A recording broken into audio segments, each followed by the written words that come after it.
All right, folks, finishing up Chapter 12 with this video and starting with Section 3 of your notes, let's talk about the accuracy of the ratings. Now, since we're doing what's called sampling, we're not necessarily going to every person in the country and saying, what station are you watching? What show are you watching on these particular days and times?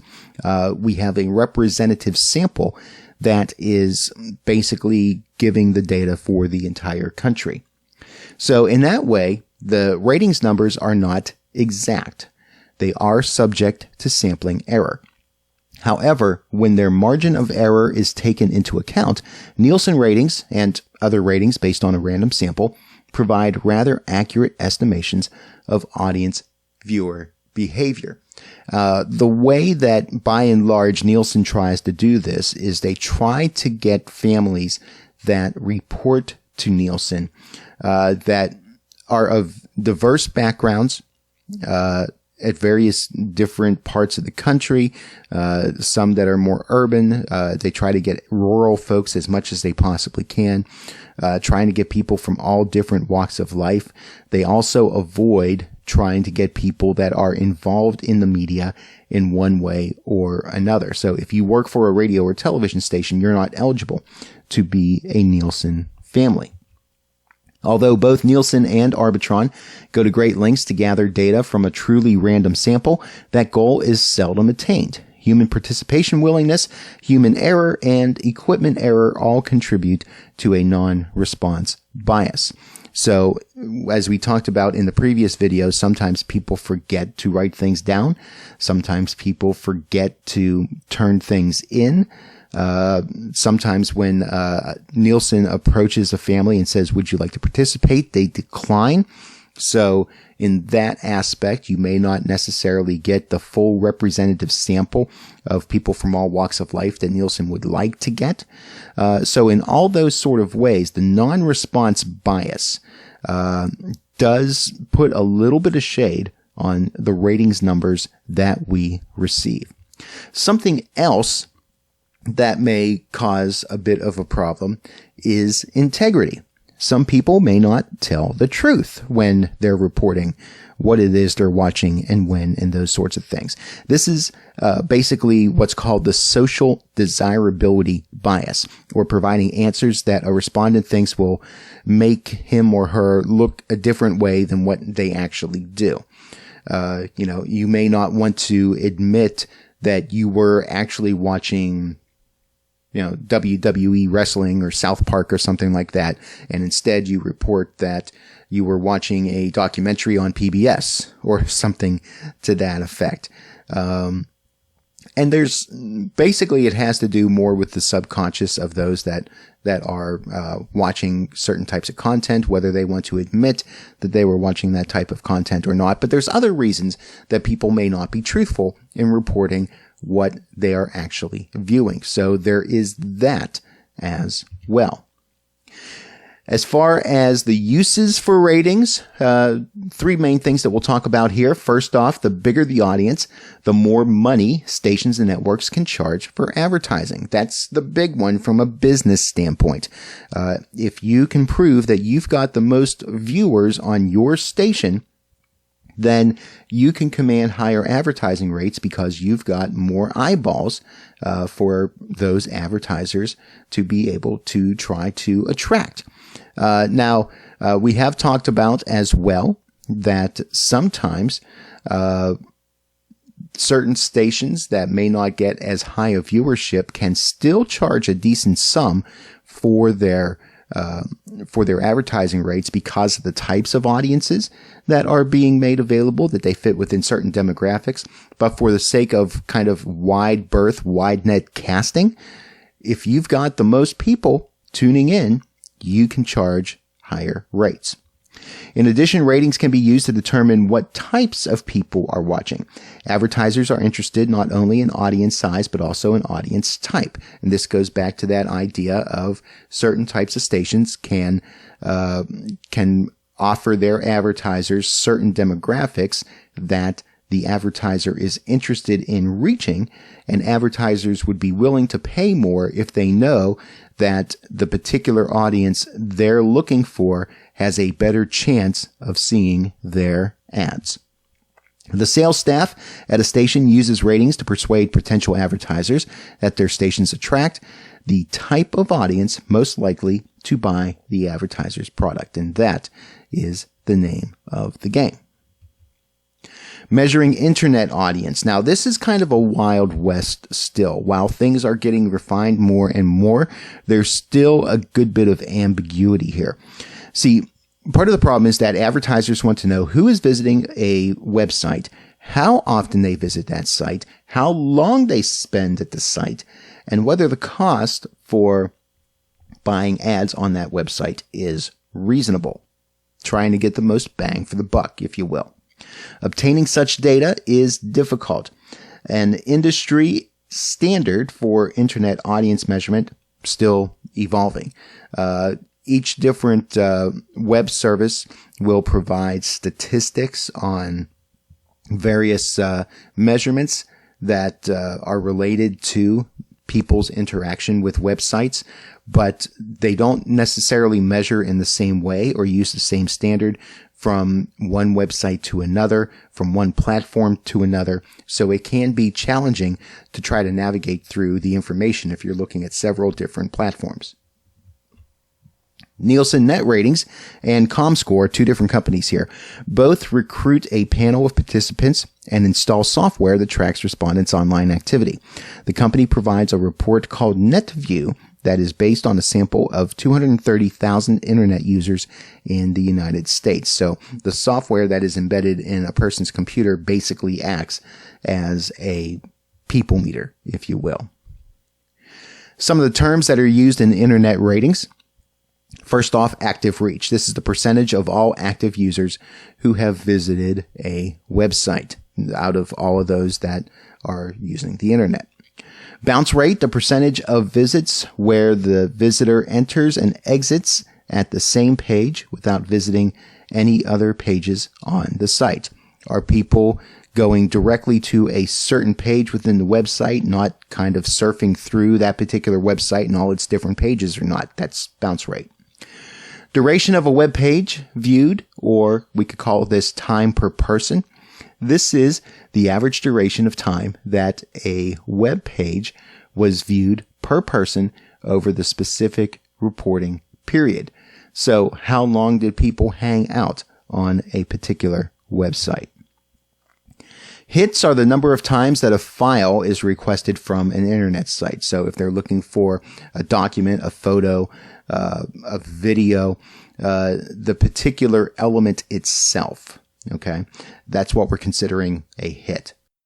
Now, also measured, kind of similar to hit but different, is page view. That's the number of times a particular web page is accessed during a measurement period. So here we're talking about a page view maybe perhaps containing several files, and each of those files that are accessed within that web page, each of those files would be an individual hit.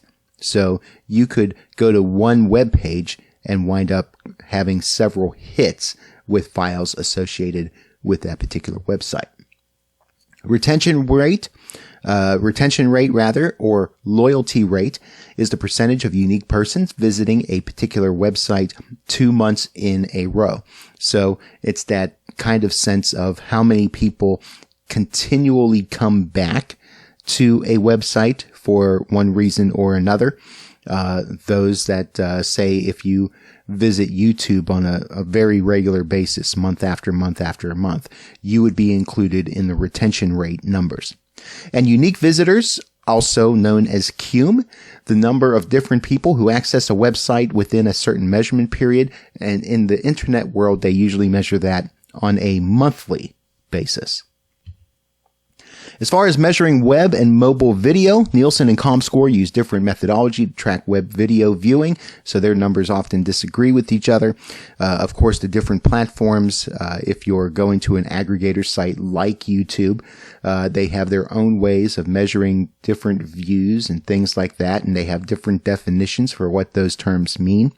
So again, it's that idea that if you're an advertiser looking to spend money on internet advertising, you have to know what it is that you're looking at and do your best to be able to compare the terminology, the definitions, the exact numbers and what they mean from one platform to another, from one website to another. Beyond the ratings, other audience research that may happen. Well, let's talk about music research first. There's two main types of research that radio stations will do when it comes to trying to find out what their listeners like. First off, there is call-out research. This refers to a process whereby listeners are surveyed by telephone and asked to rate certain songs. So a radio station will call up a listener and they will play certain hooks of songs over the telephone line. These are rather short clips of mostly the kind of most recognizable or most catchy parts of a particular song. And then the listener is asked to rate the song on likeness and several other different factors and things like that. The biggest disadvantage of the call-out method is that it can't be used to test new or unfamiliar music, because it's the case where, number one, the music might not be available. Number two, if you're playing just a section of a song that nobody's heard before, there's no recognizability, and it's kind of hard to get an opinion from people playing just a small snippet of a song that is unfamiliar. The second form of research would be auditorium testing. This basically is a system in which a large number of people are gathered together into an auditorium or a large room, and they spend an hour or two together basically listening to different musical hooks, maybe sometimes new full songs, and they get the feelings of the room at large on the things that they've heard. Radio stations also use this method to try to evaluate whether a format change that they're considering is something that is going to work, and if the way that they're planning on implementing the new format will be able to work. Basically evaluating what they're thinking in terms of their station's sound, the various announcers that they would use, some of the different types of imaging that they would use, sweepers, liners, that sort of thing, and putting that all together and trying to get a reaction from the folks in the room. Production research includes concept testing. This is used by production companies to gauge audience reactions to possible new program ideas in television. Audience members are given a 1 to 2 paragraph description of the concept behind a particular show and asked if they would watch it. So this might be something that has not been produced yet. They're basically trying to get a sense of whether there's an audience out there for the basic idea for a particular program, an idea or a concept, if you will. Therefore, the term concept testing. Commercials are sometimes tested with a rough cut or a simply produced version of the ad using minimal sets, little editing, amateur actors, and no special effects. They're basically testing out the storyline, if you will, of a particular commercial to see if it's something that people would resonate with. New ads and programs may be tested by using what's called ERIs, electronic response indicators. And in this setting, listeners, viewers would be in an auditorium, and with that auditorium, you would have basically some sort of electronic panel, or perhaps using an app on a smartphone, where you would be able to input as an audience member your reactions to what it is that you are viewing. Cable testing. After the viewing of a show, a survey is conducted among sample members to see what viewers liked or disliked about the program and to ascertain whether they would watch the program if it were regularly scheduled. So in this case, an entire episode of a show would be watched, and then there is a discussion afterwards based on what was good, what wasn't good, whether, and basically trying to determine whether continued episodes would be successful or not. Then you have focus groups. This is a group of 6 to 12 people and a moderator who have a focused discussion about a topic. People that are selected for focus groups are carefully screened to ensure that they are appropriate for the research. Basically, they'll answer some questions, and based on the answers to the questions, it'll be determined whether those people would be effective in being part of that particular focus group because they meet a certain demographic criteria or they have certain beliefs, attitudes, values that are kind of congruent to the type of audience that a producer is trying to reach.